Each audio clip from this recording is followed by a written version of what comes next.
Yo, what up, everyone? Welcome back to the channel. I'm your host, Will, and this is Fandom Frequency, where we dive into the entire multiverse of pop culture, music, movies, TV, anime from time to time, wrestling from time to time as well.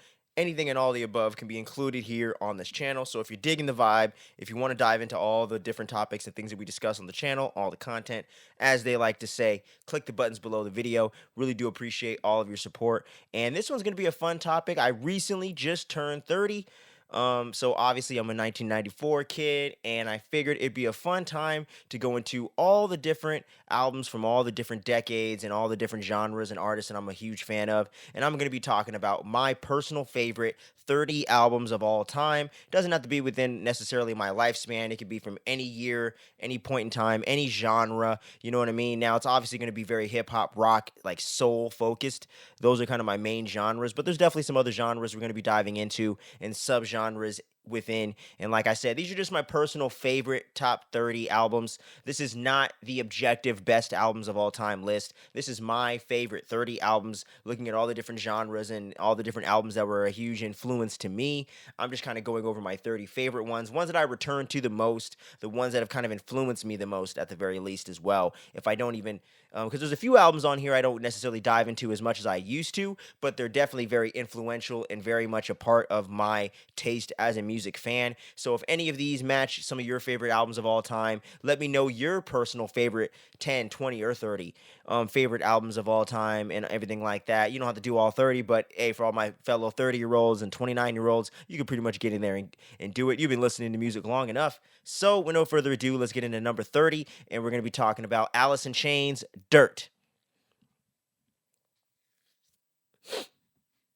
So when it comes to Alice in Chains, I am definitely quite a big fan of theirs. I'm a kid of the 90s, so I didn't hear grunge, as they call it, back when it first came out. But when it came out, I was just in my infancy, and when I started hearing music in the late 90s, early 2000s, that was some of the music that was like sort of like the Beatles for people born in like the late 50s into the late 60s. It's kind of like that. It's that very influential type of rock music that really just changed the landscape of that genre and of pop culture in general. You know what I'm saying? And Alice in Chains' Dirt is no different. To me, this is a pretty much damn near flawless album. You know what I'm saying? Man, when you're talking about down in a hole, you know what I'm saying? There's just so many great tracks. Like, let me pull up the track list so I'm not over here messing up the album here. But like, just recounting the different one. Them Bones is an obvious one as well. Damn That River was the one I was searching for the title in my head. Rooster, you know what I'm saying? Just classic alternative rock tracks. Like, there's no way you're a rock fan of anything from the 90s into the 2000s or now and haven't heard of these songs or whatever. And if you're a kid or a person of my age, when you were a kid, Guitar Hero was the shit. Rock Band was the shit. And Guitar Hero, they were featured on there. I believe it was Them Bones, which is the literal opening track of this album, man. And I think it was 1994, 1993.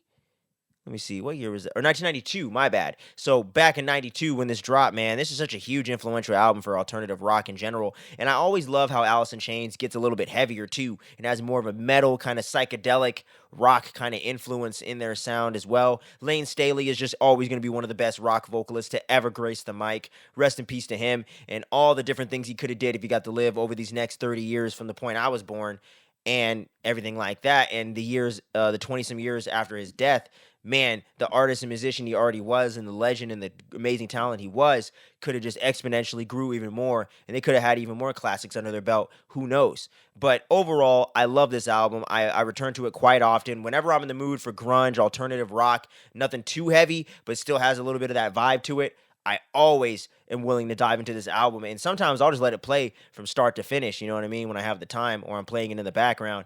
I love me some Alice in Chains Dirt. So that's coming in at number 30. Now it's time for us to get into 29, and that's coming from one of my favorite current rappers and one of my favorite rappers of all time now, Ab-Soul's Control System from 2011. This album right here is fucking fire, man. And it's hella underrated, I'm telling you, man. It rarely ever comes up in the conversation of the best modern hip hop albums, and far and away it is. It has some of the most dope ass tracks on it. Terrorist Threats, Bohemian Grove, like dude, like it's fucking phenomenal, man. This is Absol's best work in my opinion, bar none. You know what I'm saying? And one of the best TDE albums of all time from any of those artists, and any hip hop fan or rap fan of the current era knows that TDE just revolutionized the game and is full of just absolute amazing artists, just absolute legends. You know what I'm saying? And almost every track on here is just fucking phenomenal. The Black Lip Bastard remix with Black Hippie is fucking dope, and the original video for Black Lip Bastard is really awesome.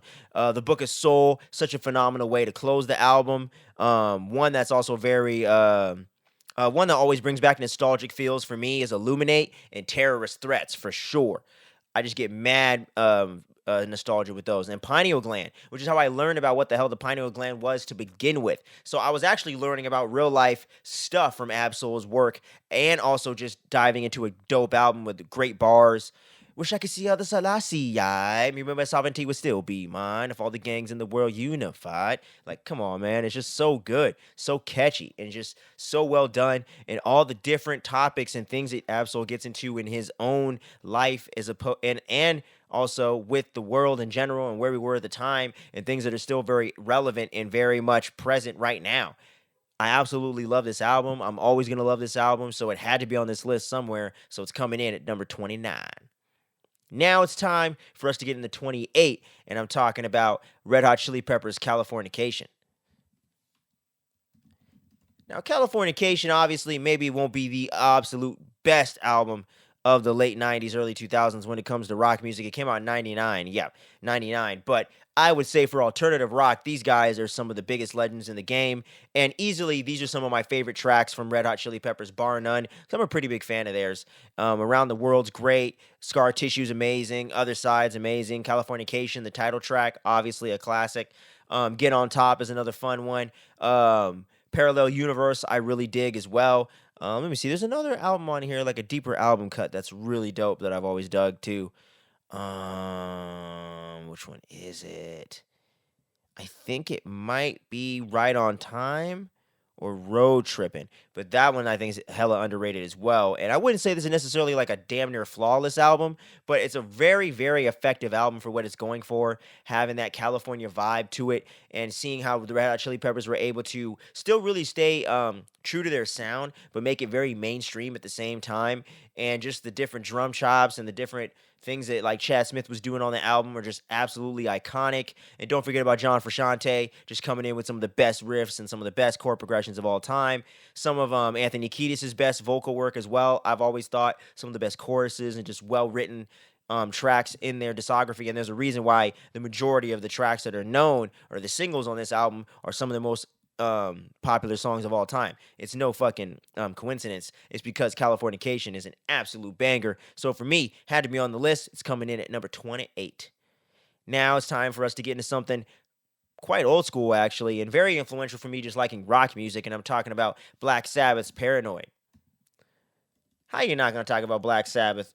At least one Black Sabbath album if you're a fan of theirs, and you can't put that on your favorite albums. You're crazy, man. It was their second album. They released 2 albums in 1970, and let me tell you what. This album is just full of absolute bangers once again. Paranoid and Iron Man alone are just iconic songs, some of the most influential songs ever made. It all speaks for itself. And this album, you can just play it both sides if you got it on vinyl and just let it ride, bro. Every song is dope. Planet Caravan, so fucking rad. One of my favorite songs of theirs of all time. Electric Funeral, Hand of Doom, one of the best instrumental tracks, in my opinion, ever made. Rat Salad, love it. Fairies Wear Boots is also a really cool one, and I've always thought was a kind of funny title. But yeah, man, like 8 tracks of just absolute fire, man. Absolute fire. Like, fuck, man. Like, I absolutely love Paranoid. Whenever I'm in the mood for a Black Sabbath album, this is generally the one I go to. It is so sick. It's so kick-ass, high energy, just so heavy at the same time. And it's freaking Black Sabbath, man. So when I was kind of thinking about it, and I was like, man, I got to get some Black Sabbath on my list, but which album am I going to go with? I'm like, it has to be Paranoid. There's other great albums like Volume 4 and Sabbath Bloody Sabbath, but overall, dude, Paranoid, it doesn't get any better than that, at least in my opinion. So 27, Paranoid. Now it's time to round this out as we get into the top 25, but 26 is going to be Eminem's Marshall Mathers LP.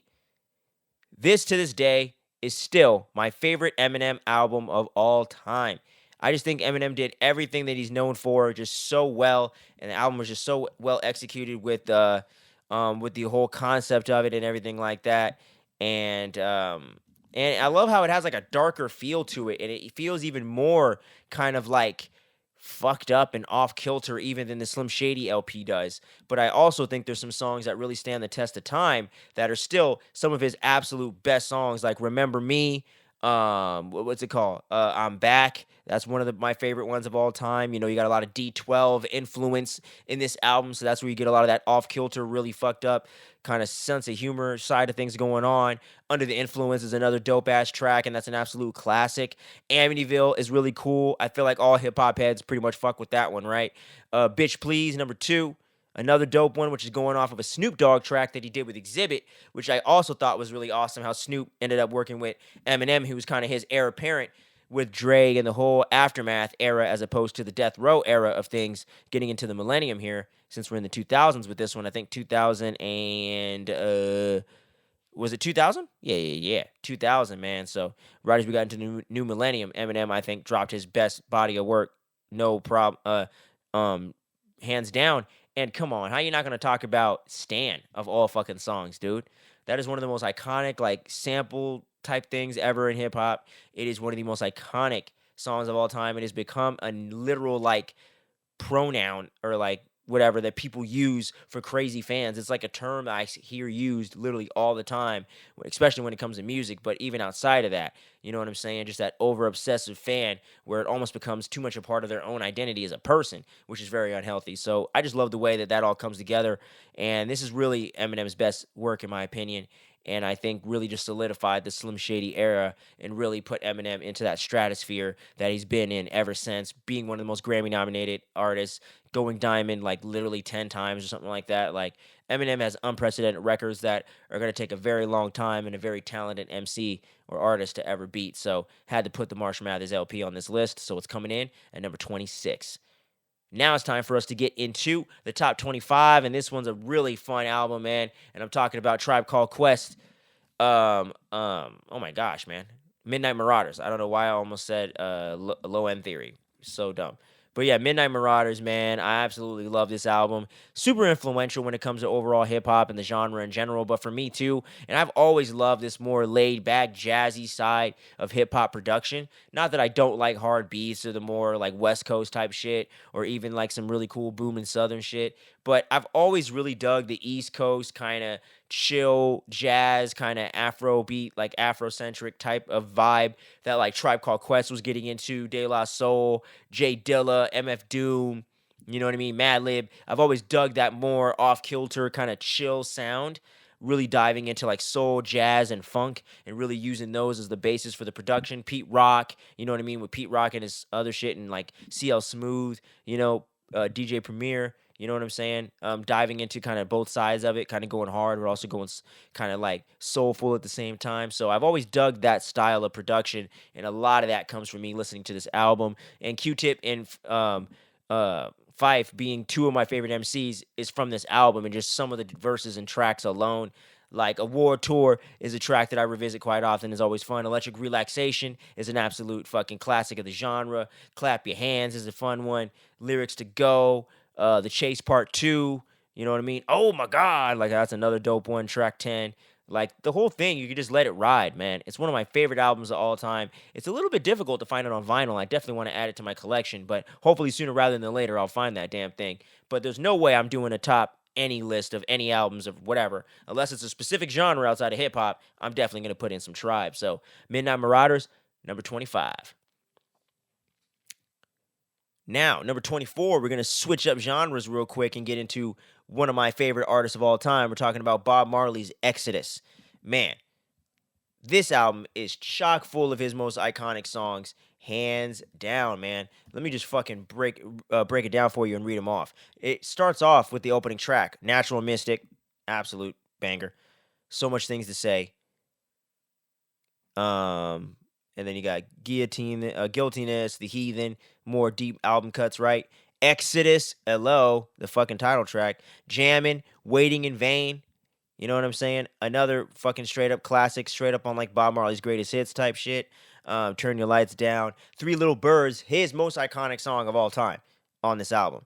And then One Love, which I would probably put at number two in the most iconic songs he ever wrote. But pretty much all his most iconic and most eclectic work, almost exclusively, is this album, man. He went straight up Beatles status with it. It just had a album almost just full of singles. Outside of two songs on here, maybe three, they're all absolute bangers, singles, and just always the most played in Bob Marley's catalog.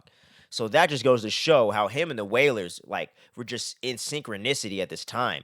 What's the year? Let me look this up real quick. What's the year? 1977.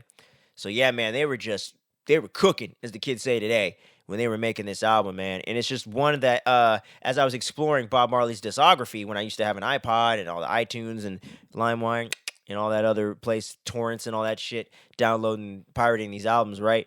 I'm not doing it now, so don't come for my neck now. But when I was doing this shit as a kid and kind of diving into all the different albums that Bob Marley had, I was like, oh shit, like this is the one. And whenever I looked up like his most iconic albums and the ones that people talk about the most, it was this album. I downloaded it, listened to it, and I was like, oh yeah, I see why. All the fucking best tracks, minus maybe a few of them off of here, are like my favorite Bob Marley tracks, and that's the same for most reggae fans or Bob Marley fans, music fans in general. So there's no way I wasn't going to talk about this album for sure. Always a fun album to listen to. Bob Marley, man, I really wish he could have been around longer, made even more classic music, but his family legacy lives on through his kids. They've made amazing music as well, and his family members, and the legend of Bob Marley is going to live on forever, and it's really indebted to this album right here that he did with the Wailers. So got to put Exodus on the list, and it's coming in at number 24. Number 23 is, in my fucking opinion, a modern hip hop classic, and I'm talking about Kid Cudi's Man on the Moon from 2009, 2010, but I think it was 2009.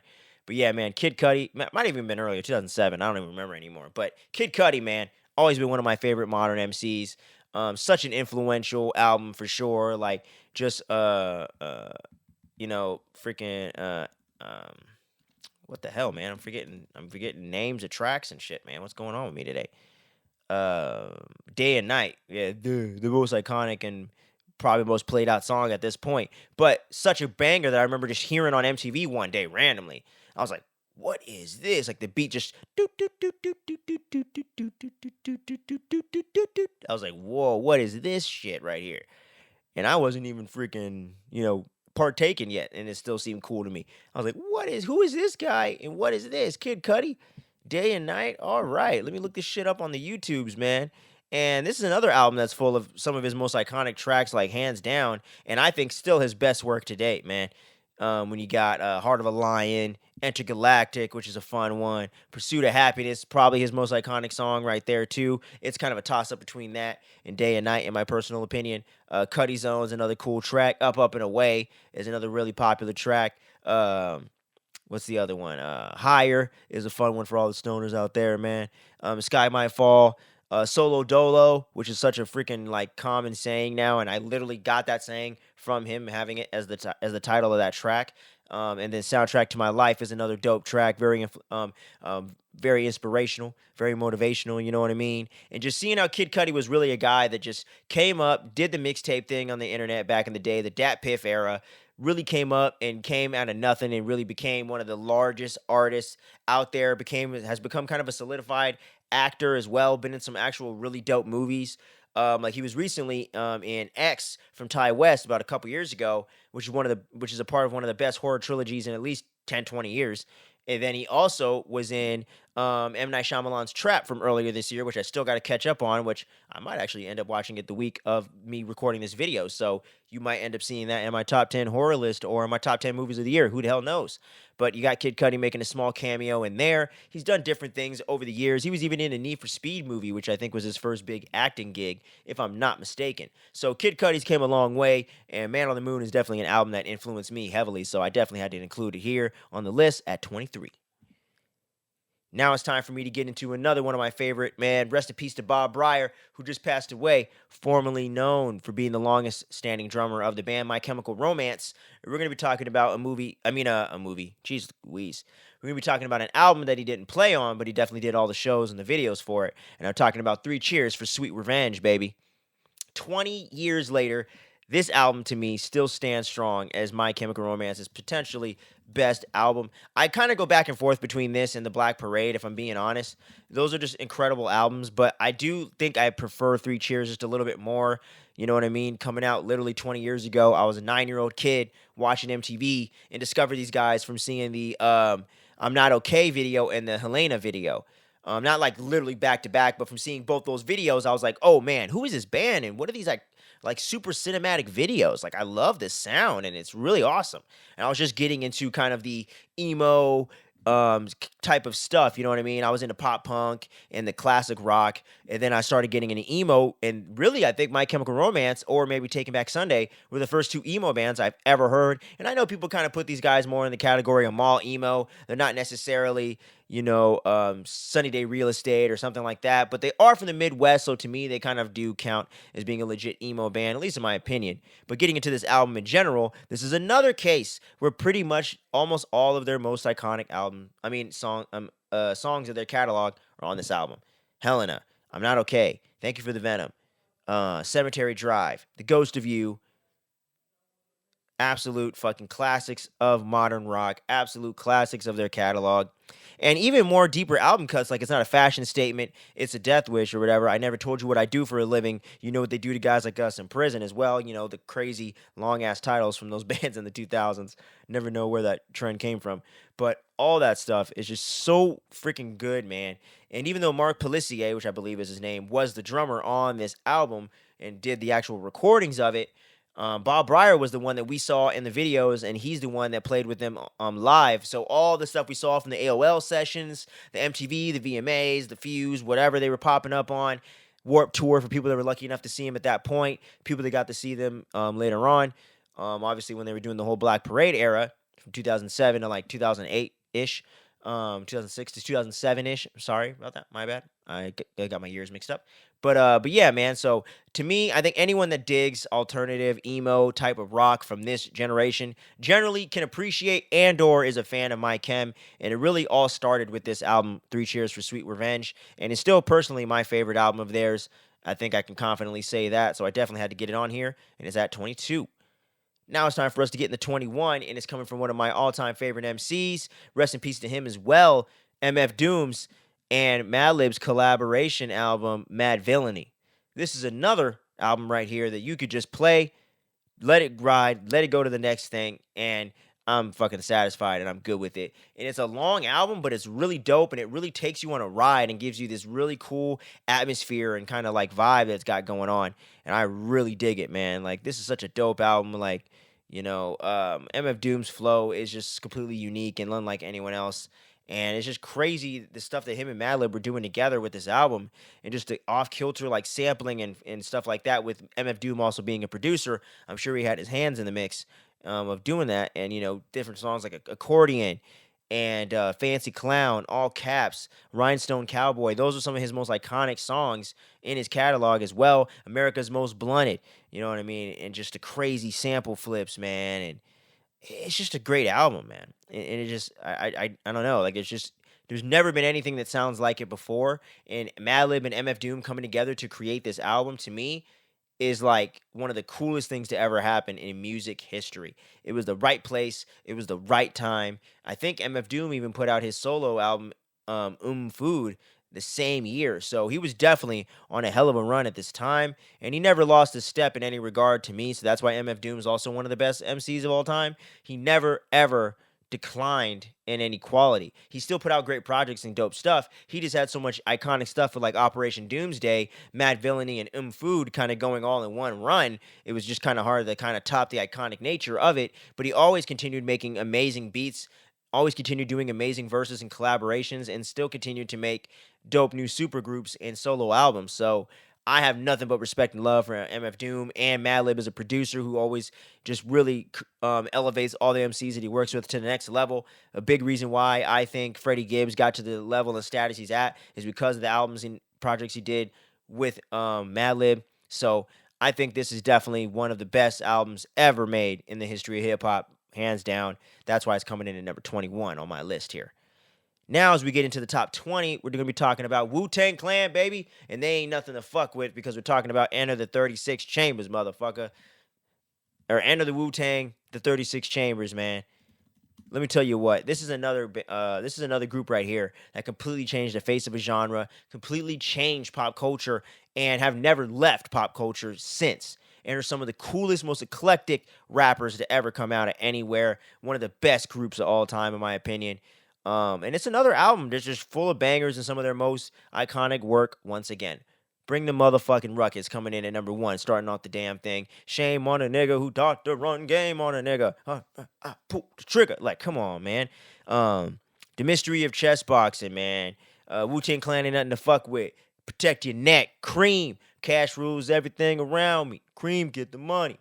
METHOD, man. Like, it just keeps going and going, bro. Like, Jizza just coming in with the production. I mean, RZA, my bad. Coming in with the production, just creating a whole new fucking vibe and sound. Not that he was taking everything and like it wasn't some established stuff kind of where he's taking some of this from, but a lot of it was really their own creative vision with the kung fu movies and the martial arts and the whole Japanese culture they're bringing into what they're doing and the cinematic nature they're bringing to the production and the sound, and it really having its own unique soundscape throughout the entire album and throughout their whole catalog. To me is so impressive, and it all started with this fucking album. And I think this album came out in like 1992 or 3 or something like that. Yeah, 1993, bro. Like, and it's still unlike anything you've heard before. It's still one of the best produced albums ever. It's still one of the best hip hop groups of all time. It was solidified with this one album. If they never released anything else, they'd still be all that and more to me. I love this fucking album, man. It's the one Wu-Tang album that I will play at any time, and I do revisit fairly often. I really do love 36 Chambers, man. So there's no way I could do a list and not include it. So it's definitely coming in at number 20. Now we're going to be getting into another childhood favorite of mine, and I'm talking about Slipknot's Volume 3, the Subliminal Verses. This is another album that's once again full of their most iconic work, but also to me so influential for me getting into metal and more heavier stuff in the present type music, metalcore and hardcore and all those different genres. Never really diving into death metal all too much, never was really my thing, or black metal, but I did check it out and it was because of Slipknot, you know? And then the whole new metal era that they're kind of associated with, I became a fan of through discovering them and Limp Bizkit and Korn. So them kind of being another band that really helped shape my overall creative taste as a music fan, as a music lover, as a musician in general, you know, and also is another band that has one of my favorite drummers of all time in Joey Jordan, or had, I should say, rest in peace to him. You know, they had a great run. He was one of the founding members of the band, one of the biggest contributors and parts of the writing and the overall sound and the overall iconic nature of that great songwriting they were doing at that time and in that era. And this album was really like kind of the culmination of all the stuff they had did previously, but getting that just enough of a polish and just enough of that variety with the acoustic tracks and some of those touches to the album that really felt like an evolution of what Slipknot was doing and was able to kind of catapult them into even more into that next level, but they never lost who they were or the authentic nature of what a Slipknot album is supposed to be and what Slipknot represents and what Slipknot's about. And the way that they've been able to catapult all that success into Knotfest and all the different things they've been able to do. They've gotten 2 new drummers since then, with Eloy Casagrande from Sepultura being the drummer in their in the lineup currently, and with Jay Weinberg being kind of that bridge between the Joey Jordison era and where the next era of Slipknot's going to go. I thought he held it down really awesome for the 10, 11 years that he did it. And yeah, man. So they're a band that's, you know, very iconic, very important, and I think Volume 3 is definitely one of those albums that just influenced a generation. And at least for me personally, is another album I can almost just let it ride the entire time. There's really not many tracks on the album I don't like. There's maybe 1 or 2 I don't love as much. Everything else on the album is absolutely great and is just fucking awesome. And one day I just hope that maybe Slipknot can recapture some of the energy they had on Volume 3 and really capture that early Slipknot vibe. And I think this is another album that turned 20 this year, if I'm not mistaken. So it's definitely stood the test of time. So I had to get it in the top 20 at night. Whoa! I was doing some editing and realized I forgot to include number 18, which is Sgt. Pepper's Lonely Hearts Club Band from the Beatles, 1966 or something like that. I can't believe I forgot to include that, but that's always been my favorite Beatles album. It was right around when they started doing their more experimental psychedelic stuff, and that's more of the Beatles that I prefer. I like the early stuff too, Hold Your Hand, all that stuff, Drive My Car. But I really, really dig Sgt. Pepper. Even some of the deeper album cuts are really cool. It was so experimental and very influential for recording techniques and different styles that bands implement today. So I definitely had to get that included in my list, you know what I'm saying? And A Day in the Life is one of the most tragic and beautifully written Beatles songs of all time. Strawberry Fields, not Strawberry Fields Forever, sorry, but whatever. But you know what I mean. And it's always been my favorite Beatles album, and they're one of the most influential bands and artists that I listen to. So I definitely had to include them on this list. So a little bit short, a little bit sweet, but there you go. 18, Sgt. Pepper's Lonely Hearts Club Band, The Beatles. Come on. And if you don't like the Beatles, I don't get it. Now it's time for us to get into another one, and I'm talking about my favorite thrash metal album of all time, Ride the Lightning from Metallica, 1984, baby. Now, this is another album right here that I can just press play and let it ride. Also, is a big influential album on me, and for some reason, this album just plays the best for me as a Metallica album. It has all the long, kind of heavy, epic nature that Metallica's become known for, and became like kind of has become a shtick at this point, right? But they were able to do it the best here. I think they kept things still really heavy and took up the musicianship even a level, had a little bit more polish on this album as opposed to the previous one and Kill 'Em All. But I think it still has that raw energy and feel of just where they were in those in the mid '80s, early '80s, and just this raw kind of visceral nature to it that you just can't recreate anywhere else. So I really dig that vibe about it overall. And yeah, it's just always been my favorite Metallica album. So I definitely had to get it on the list. So it definitely belongs here at number 17. And now it's time for us to get in, round this out before we get into the top 15 of the list. And now we're going to be talking about 16, Guns N' Roses' Appetite for Destruction. This is another album right here that just is so hard to be topped, and I don't think the band's ever going to be able to reach these heights again. It was just such a phenomenal record at the right place, right time, in the late 80s, and Welcome to the Jungle being one of the most iconic songs ever made. Just hearing the opening guitar licks and everything. It's just so good, man. It just totally transports you to another world or like another place.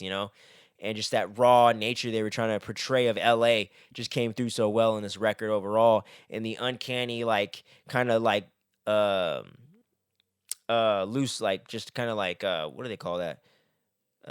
Like a loose gun or whatever, like they're just like you never knew what Guns N' Roses were gonna do next, and you definitely get that feel and vibe from this album. It's just one of the most iconic albums out there, and always has some of my favorite tracks in the world of rock in general. Like I mentioned before, some of the most iconic riffs that all guitarists have all wanted to learn or plan to learn. So that's another thing with this one, and just is another album that was just something that was very pivotal for me and my taste in music. So overall, had to get Appetite for Destruction in here. Just couldn't crack the top 15, unfortunately, because there's a modern classic that took that place, and it's going to be Linkin Park's Meteora, another big influential group for me, man. And I just absolutely love this album. I love how they took the synthesis of the genres they were doing and the hard heavy nature of the album, but were able to do it in something that was a bit more mainstream, a little more accessible, but never lost the essence of what makes Linkin Park, and still felt like they were up in the ante and doing great things. And I do miss some of that raw kind of hybrid theory energy from Linkin Park, you know what I mean? And I think their latest album, From Zero, is the first one to really capture a little bit of that vibe, but still kind of keep more of that Meteora and on mainstream appeal and nature to it, and that polished pop type production that doesn't get too corny, but also at the same time I think kind of elevates very derivative stuff that it would be at this point. But back in the day when Meteora dropped, that was around the time I became a fan, and it just has just some of my favorite tracks of all time on it, and just the overall vibe and atmosphere that the album has. There's something about it that just speaks to me. So I really just I can understand if someone wants to put Hybrid Theory above this album, but for me, I just got to get Meteora as my number one Linkin Park album every time, and I don't think anything's ever going to change that. And I love this album, and I just had to get it on this list. So I thought 15 would be a great slot to get this one in on the conversation. So number 14 is another fun album, man. I'm talking about System of a Down's album, Toxicity. System of a Down, another very influential band on me, and I finally got the pleasure of seeing them earlier this year in Vegas at a Sick New World, which is not going to be happening next year, which is a big topic of conversation that popped off last week. Might even talk about that on my What's the Word pop culture news show. So keep your eyes peeled for that if you're interested in a deeper conversation and some of the backstory going on with that. But it was great to get to see System of a Down headline Sick New World the second year in a row, getting to see them play all the classics. And most of my favorite songs do come off of Toxicity. Obviously some of them are the very big album cuts, the very big singles, Chop Suey, Aerials, all that stuff. But I think a lot of the other songs like X and Prison Song and I'm forgetting the name of one of my other favorites right now. But overall, it's pretty much another album I can just let it ride, let it play all the way through. The social commentary is super awesome. But if you're not even digging deep into the lyrics, you can just enjoy it on a surface level. It just has some of the coolest fucking drumming and like guitar, like tone ever. And Serge Tankian's like vocals are just completely unlike anyone else. So every time hearing this album and just hearing where they were when they were still hungry, but they had just made it and really got big and finally were able to craft this album that I think was really worthy of catapulting them into the iconic atmosphere and level that they're at was because of this album. And it's for good reason. This album is just one of the best rock albums ever produced. And the fact that Rick Rubin discovered them at the, I think it was either the Whiskey or the Viper Room, but the fact that he did and he put them on and got them going and did it and got them to the level and status of where they are by giving him that shot to get into the mainstream and break through before it got so hard to do it is in the same way with the streaming and the iTunes and the Apple Music and all that shit. When it was still about the record sales, it was still about the radio, it was still about really touring our ass off and really getting it through word of mouth and not being able to rely solely on the internet. This is one of those last like kind of grassroots albums from a band that really came up in the local scene out here in Southern California and really came from nothing and really became just absolute legends and titans of the genre. And I'm not sure if I consider them new metal or not, but they're definitely a great metal band regardless. So I definitely had to get SOAD on this list, and they're coming in at number 14 with Toxicity. Now, as we're getting towards the top 10, I had to talk about some Tupac, baby, and I'm talking about All Eyes on Me from 1996, if I'm not mistaken. And it's a double disc album, and one of the few double disc albums that's never boring, pretty much fun to listen to all the way through it. Has some of his most iconic and giant hits, some of my favorite songs. Can't See Me, all around the world or whatever. What's it called? Checkout Time is another dope, deep album cut on the album, just telling like different stories on tour and things like that, and really painting a picture of, what their lifestyle was like at the time and all that. Two of America's Most Wanted, getting to hear my hometown shouted out on that has always had a special place in my heart. So yeah, definitely have to talk about All Eyes on Me, and it comes in at number 13, baby. Now it's time to get into another old school one, man. Getting to some dad rock right here with Dark Side of the Moon from Pink Floyd. And I've always been a pretty big Pink Floyd fan. I heard them as a kid growing up. But really, when I got to be a teenager and really learned to appreciate psychedelic music and really more what it was going for, and maybe even partaking in some of the substances as well, getting to listen to Dark Side of the Moon, potentially unsober does really change your perspective on things and just blew my mind. And just going back and listening to how they had to really be on the board and analog mix this thing and really create all these great effects and panning and all these different minutia of the recording process and how they were able to create these great recording techniques and effects and different things in automation essentially before they actually had automation as a thing, and how they were able to work with the producer to create this one of a kind piece of art that is The Dark Side of the Moon. And it is one of the most iconic album like covers of all time, and just has incredible music and concepts. It really takes you on an adventure every time you listen to it. And I absolutely love that about Pink Floyd. It's so transformative and it's almost like escapism, but at the same time, you're confronting real world emotions and topics and themes that are still resonant and still resonate with me and resonate with the listener and really connects you on a certain level with the guys writing it and with what they're doing with the music. So I think even if you enjoy it just as trippy music that's really catchy, it just works on so many levels. So there was no way I can make this list and not talk about the Dark Side of the Moon.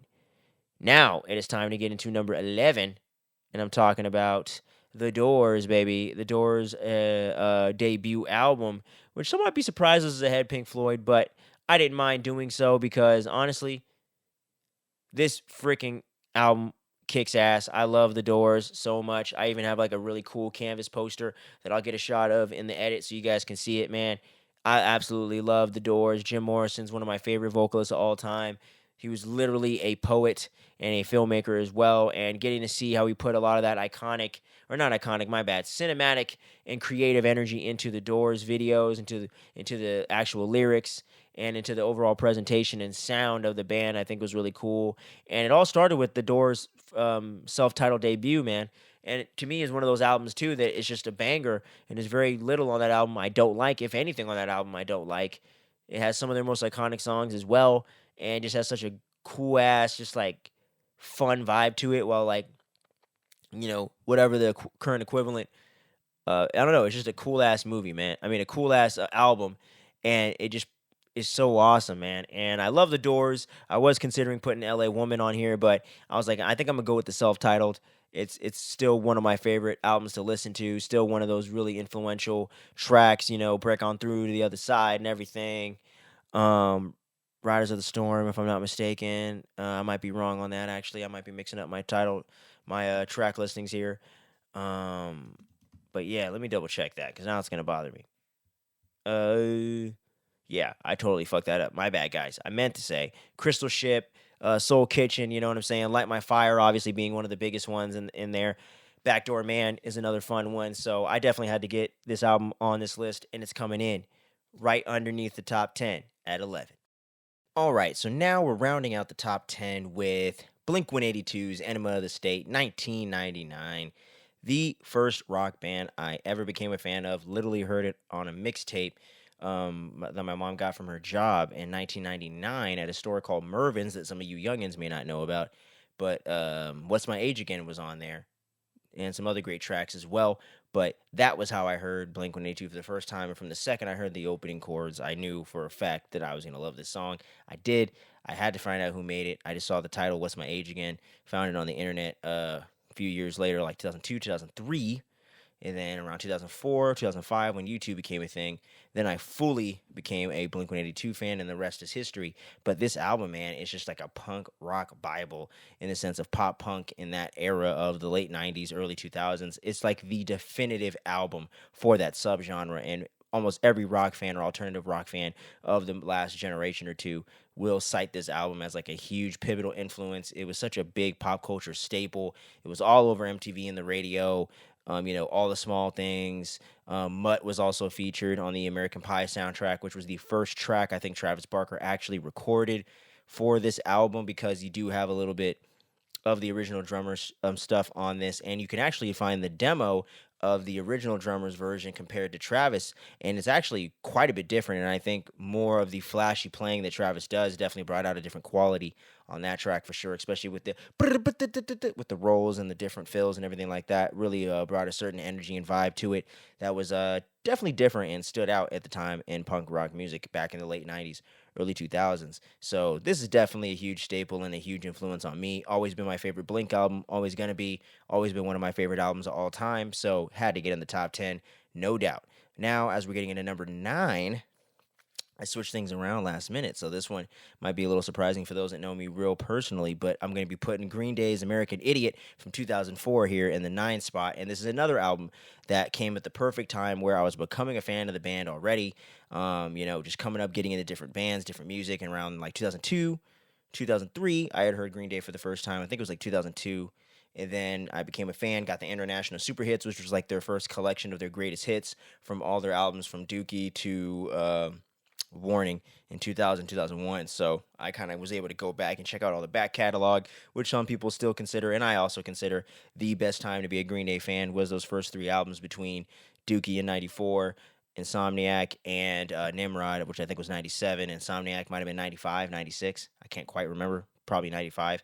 But those first 3 albums were just super dope, had some of their most iconic tracks, some of the most iconic album covers and all that stuff. But American Idiot came along and completely rejuvenated and saved the career of Green Day, totally put them on the map and made them bigger than they ever were before, selling out 2 different things on the Bullet and the Bible live tour and that live CD, where they sold out 2 days of one of the biggest venues in London, England. It had like 60 some thousand people each day. So they played to like 120 or 130,000 people over the course of a weekend, which is like festival numbers for nowadays. So just seeing the incredible heights and hearing American Idiot, the actual title track, on the radio and actually seeing that premiere and come out and be the promo for the album. I was a part of that and I was a fan of that during that time. So just being able to experience the release of the album, the iconic nature of the songs, and the way that they were able to completely take themselves to a new level and introduce themselves to a brand new generation that I was a part of, and the older generation was able to kind of enjoy it and kind of fall back in love with Green Day, was also an awesome feeling. So kind of seeing how all these things have changed within my life since I've listened to this album and all the different subjects in there that all are still very relevant today is really cool. So this album really does stand the test of time 20 years later, and I could definitively say that, seeing a whole new generation at Green Day shows really embracing it and really having that as like their master of puppets, having that is like, whatever, like the iconic album you see all people wearing the shirt of American Idiot's the one you're going to see the most from Green Day, and that's forever. It's got a goddamn Broadway play. So album's legendary, had to be in my top 10, so it's coming in right here at number 9. Now, as we get into number 8, we're going to go real old school and go into my upbringing right here. We're getting Motown with it, with Intervisions from Stevie Wonder. And Stevie Wonder has always been one of my favorite artists, one of my favorite singers. And also the fact that he was able to play all these different instruments so amazingly was impressive in and of itself. But the fact that he's able to do it and he's blind is even more impressive. So I absolutely love this album. It has some of his most iconic work and some of my favorite tracks of all time. And just the overall vibe from this album is just so relaxing and fun, and you just want to dance to it and just vibe out, drink a little something, roll a little something, and just kick back and enjoy the soothing vibes of Stevie Wonder at his peak, in the late 60s, early 70s, when he was just putting out banger album after banger album. This is definitely an album that is like 50 years old now, something like that. So the fact that it's going to stand the test of time like that, to me, is awesome, and it's still one of my all-time favorite Stevie Wonder albums out of the 20-some albums he's released over the last 50, 60 years. So definitely had to be on my top 10 list, coming in at number 8. Now with number 7, we're going to get real old school with it, baby. 1994, kick in the dough, wave in the fo. All you heard was Papa Don't Hit Me No Mo. It's Ready to Die from 1994 from the notorious B.I.G., a.k.a. Biggie Smalls. And he's always been one of my biggest influences, always going to be one of my favorite rappers of all time. So ahead of his time, and this album is just bangers, dude. Other than like the silly little interludes in this, it's another album you could just press play and let it ride all the way until the finish, and has some of my favorite Biggie tracks on there. Some of the best just overall verses in hip hop. Some of my favorite verses still to this day. I've been listening to hip hop for like 20 some years, so most of my lifetime. So this is just another one of those albums that really made me the hip hop fan I am today and got me completely in love with the genre. And I just was revisiting the album, getting some stuff going for some content I'm doing on the channel, including this video and others. And I fall back in love with this album every time. I had a poster of the album in my room all throughout middle school and high school as well, and got to see the Notorious movie that came out in like 2007 when it came out in the theaters. I think it was 2007, 2008. No, it might have been 2008, 2009. I don't remember exactly, but we had just moved into a new place when I was going to start high school, finishing out middle school, went and saw the Notorious movie and got to learn a lot more about Biggie and getting into all the different documentaries and things over the years. It all starts with this album, so it definitely had to come in the top 10 at number 7. Now it's time for us to get into the last album before we round out the top 5, and it's going to be from my favorite current living rapper and maybe my favorite rapper of all time now, to be completely honest with y'all. Kendrick Lamar's debut or second studio album, his sophomore album, Good Kid, Mad City from 2012, and I heard this album literally bumping, or some song from this album bumping, every day from October 2012 to the end of my senior year. I heard it every day. I lived across the street from my high school, and I graduated the year of 2012, 2013. I'm that class. So Good Kid, Mad City was playing all throughout the school year.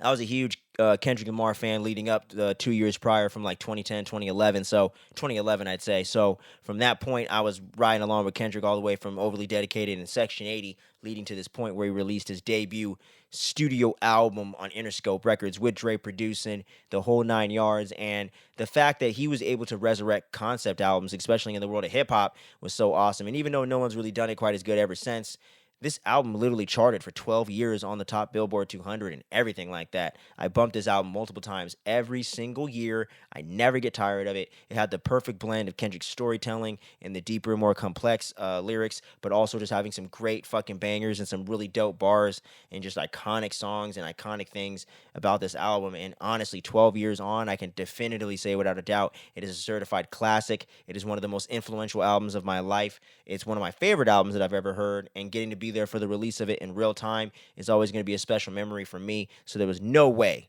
a Kendrick album wasn't going to be on this list, and this is my all-time favorite. And even though GNX just dropped, it was a fucking banger. I have to put this at the crowning spot. Nothing's ever going to take it from me. Too much nostalgia, too much love, too many memories. It's got to be here at number 6. Narrowly missing the top 5, but getting into the top 5, we're going to be getting into 2001, aka Chronic 2001 from Dr. Dre, baby. 1999. Dr. Dre came back after many years of not releasing a full on album and did the follow up to one of the most iconic hip hop albums of all time in the Chronic, and was able to bring out newer artists like Hitman and Exhibit and Eminem and make him a big part of this thing with the legacy of Snoop and the other Death Row kind of alumni. And they were able to really craft something special that sounded so futuristic and cool and really makes the album timeless. And it really has aged so well. And it's some of Dre's best tracks. And arguably, I almost like this. I think I might even enjoy this more really than the Chronic, the original Chronic. And that's saying something.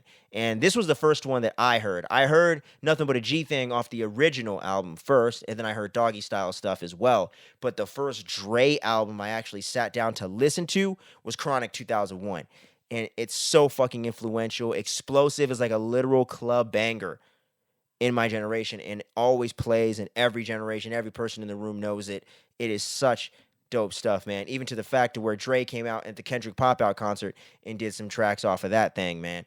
And it was fucking awesome, dude. And just getting to see all the great stuff that got the pop off from that was fucking truly amazing. And I wish Pac could have lived just a bit longer at least, so he could have been a part of that too. Because man, it was such a beautiful time to be a hip hop fan. I bet when this thing dropped, some of Snoop Dogg's best lines and some of Nate Dogg's best hooks. Rest in peace to him. So this is just a legendary album, and it's literally the album and the reason why I'm a hip hop fan the way I am today is because of 2001 from Dr. Dre. So it had to come in my top 5.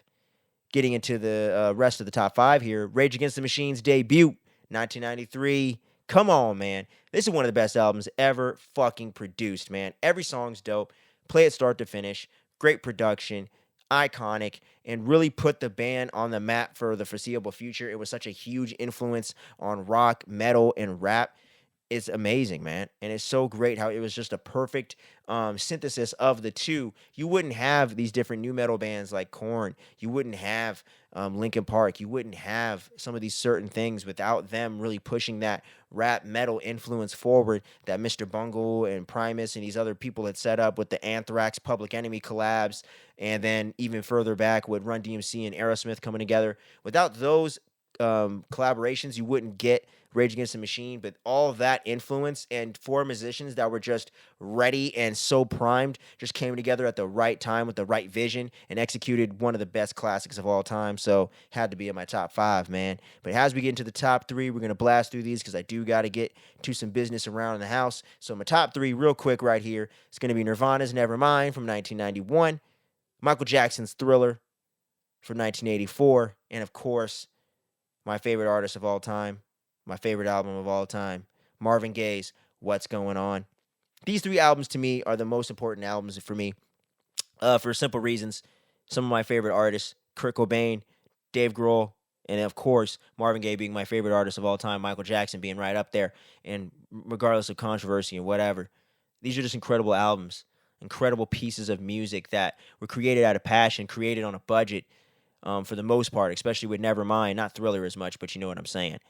At fucking Sound City, Nirvana becoming the legends that they are today, changing the face of a genre, changing my life and making me fall in love with rock music the way I am, the way I have with alternative rock, and the way that Nirvana has just defined my creative stuff too, in the sense of like just less is more and always keeping that approach and kind of learning about that from them. Not that they created that, but that's one of those lessons that I always kind of learned from those guys.